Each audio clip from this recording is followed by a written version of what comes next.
Hello, this is Lee Anthony Davis here with another announcement video from my YouTube channel. A warm welcome if you're just joining me for this live recording video that I do every day.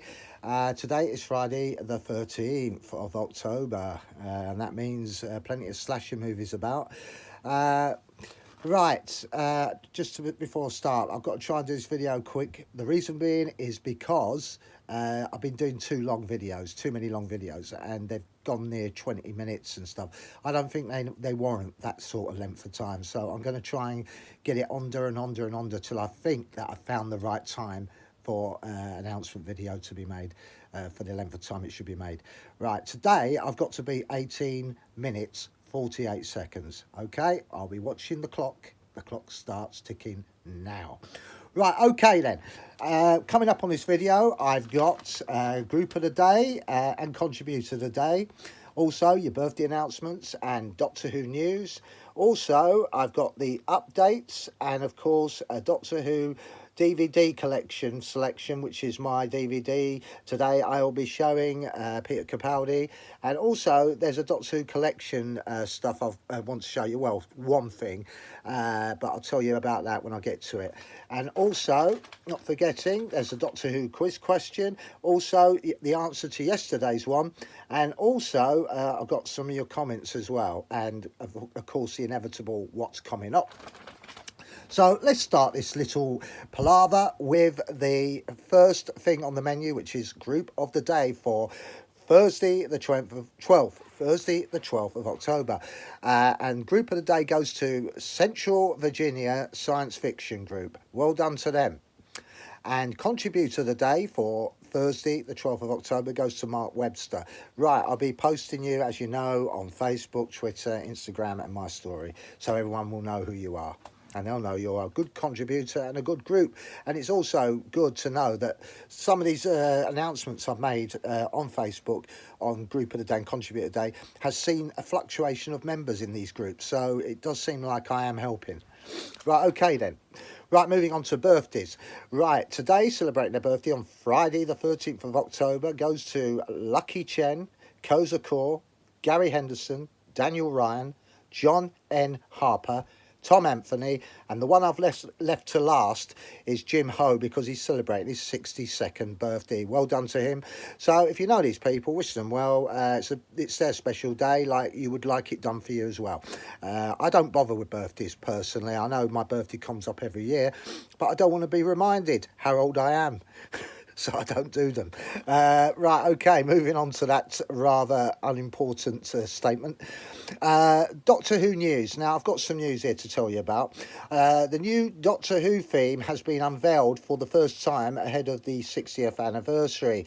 It was conducted, obviously, by Alistair King and the BBC National Orchestra of Wales. And it has been shared on Twitter. So if you go on Twitter, you can find this and you can see what the actual theme will be. So that's, well, I've had a look for it myself, couldn't find it, but I'm sure it's on Twitter because it has been shared on Twitter.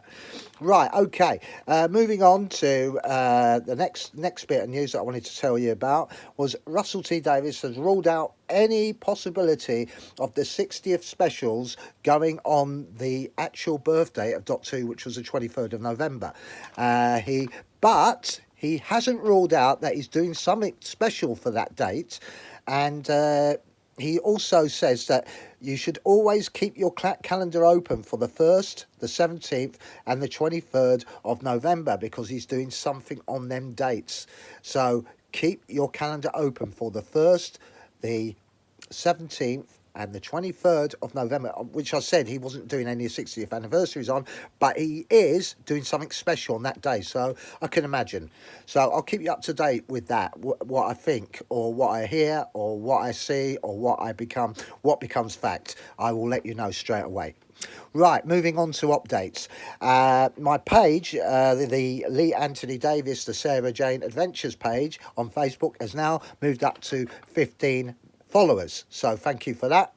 And my Lee Anthony Davis, the Sarah Jane Adventures group has now double figures. It's now reached 10. So thank you for joining. Thank you for following.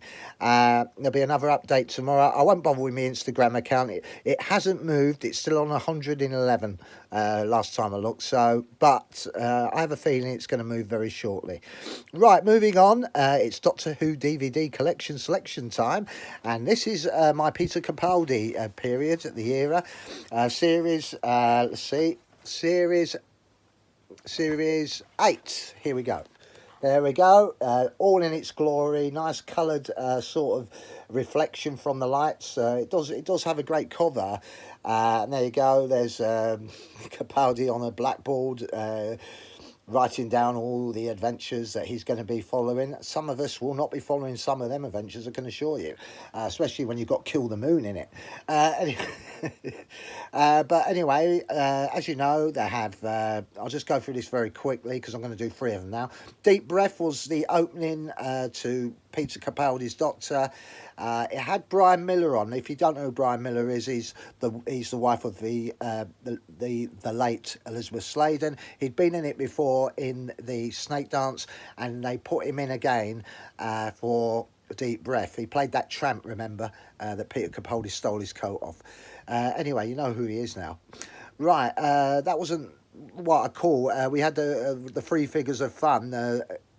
Drax, whatever he calls himself, the Sontaran, and obviously the Jenny, the servant of the Silurian, Lady Vastra. They're investigating, by the way, and we have a pointless dinosaur at the beginning of it. Suddenly the TARDIS has transported this dinosaur. I don't know how that happened, because usually it dematerialises. It doesn't take anything with it. But anyway, I suppose Moffat knows what he's doing. But that was basically there for effect, wasn't it? So to give him a big explosion of a sort of welcome to everyone. It wasn't that good, but I suppose Into the Dalek was a little bit better. I'm not going to go into detail. There was some cringy moments in it. In this one, this is when the Dalek turns against all the other Daleks, and the Doctor nicknames him Rusty. Then we have Robots of Sherwood. The usual banter between Robin Hood, bitching about Robin Hood, and you don't exist and all this, and obviously he does, because he fired a bloody arrow at his TARDIS, didn't he? But I just found it a bit sort of rubbishy for a Robin Hood adventure. I've seen better. But anyway, then you got Listen, maybe not. Time Heist, all right. I suppose this was about breaking. This was a bit like, I don't know, the Thomas Crown Affair, a sort of rip-off on it, to try and break in, or the great Brinks Mat robbery, I don't know. And they tried to break in, and he's the architect or something. Peter Capaldi is the architect, the Doctor is the architect.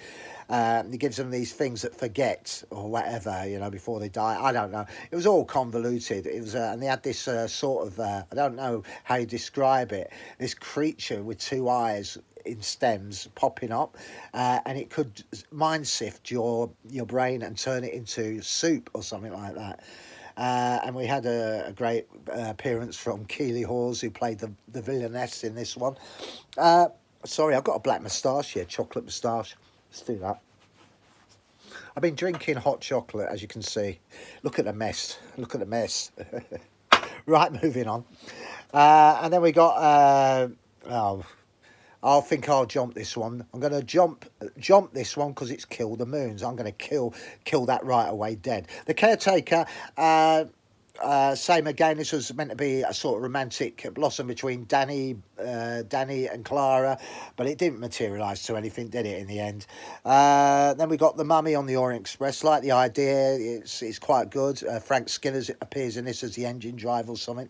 And then you got Flatline, which is basically creatures from another dimension trying to break into our 3-dimensional world, but they can't sustain it. But obviously they take us over, and then they sort of, like if they touch you, you become part of their. I don't know. I don't. It's so bloody confusing. You know what's going on and where they come from. Nothing really is explained what they are. That's a good. That's a beauty of Stephen Moffat. He never explains anything, does he? So you don't know who these creatures are. I could understand with Midnight, that was a good story. You didn't have to know who the creature was. The audience did the thinking. They didn't say. They didn't tell you. They let you They show you, and also let you do the thinking, which is what the audience is meant to do. Let the audience do the thinking, not you do the thinking for them. And then we moved on to The Forest of the Night. Less I said about that, the better. There's a load of kids running around in the TARDIS. Remember that one?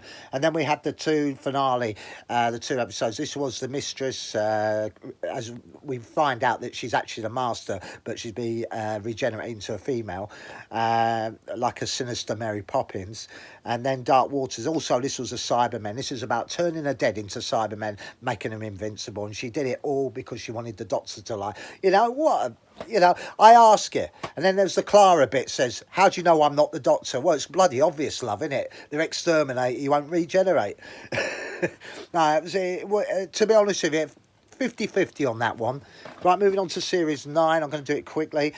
We have Last Christmas, where Jenna Louise Coleman, who's Clara, is got old or something like that, and the Doctor comes back, transports her to, I believe Father Christmas was basically something that saves them. Is in the imagination of Clara, because she has to think of something that she really loves, and Santa Claus is the only thing that comes into her mind apparently. But it was about those things on your face that like sort of give you dreams and suck the life out of you or something. Anyway, that had Michael Troughton in, the son of Patrick Troughton. You remember that one?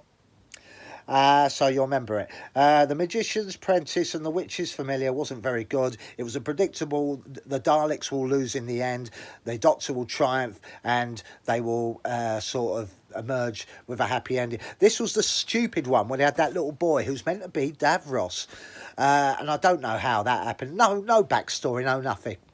My point to you, Mr. Moffat, why bother? Why bother if you're not going to develop that character and show us, not tell us, Typical. It didn't work. I don't think it was a winner with anybody, that story.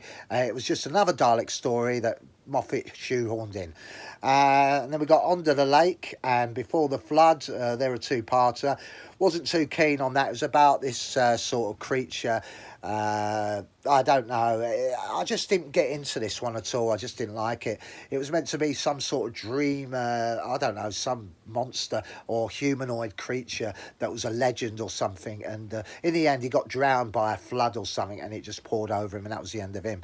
He looked more like, I'll tell you what he looked like. He looked more like that thing from The Predator, didn't he?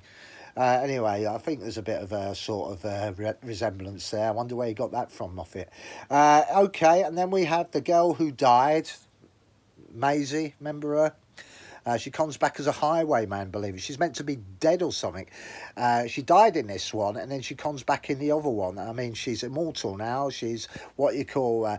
she hinted that the time was constructed a hybrid or something like that. This is where we get this. But nothing really is explained about it, so you can't really understand what's going on there.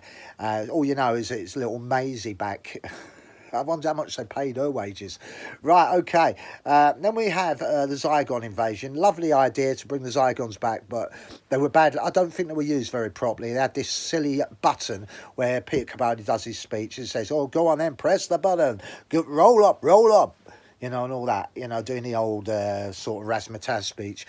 And well, he does it well. I'm not criticising for that. The Zygon inversion was basically that. It wasn't. Nothing really came of it, did it? Really, the story didn't go anywhere. All we know that the Zygons have become humans, so they can forget who they were, type of thing. But they couldn't, and they were reminded, and then they had to put this button in to say if you press that, then everything will falls apart, you know, it goes to shit, goes to hell, whatever. And that's basically it. And that was a sort of like, and then you had two Osgoods in it. Oh, God. Oh, no, no, no. Let's move on. We got Heaven Sent.